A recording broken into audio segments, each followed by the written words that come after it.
এই জন্য আসলে এই অনুষ্ঠানগুলো এখনই শুরু করতে চাচ্ছিলাম না, তো আরো 15-20 দিন একটু বিশ্রামে থাকার দরকার ছিল। কারণ ওই ভেতরে এই 3 বছর এই খাবার খেয়ে ভেতরের কাল কবজা সব নড়বড়ে হয়ে গেছে। কারণ এটা এই জয়েন্ট লাগতে কিছুদিন দেরি হবে।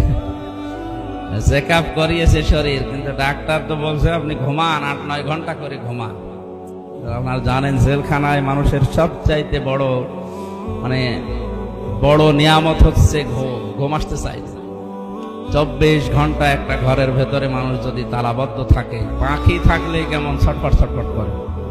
আর আমরা তো মুক্ত জীবনের মানুষ, সারা পৃথিবী ঘুরে বেড়ানো মানুষ।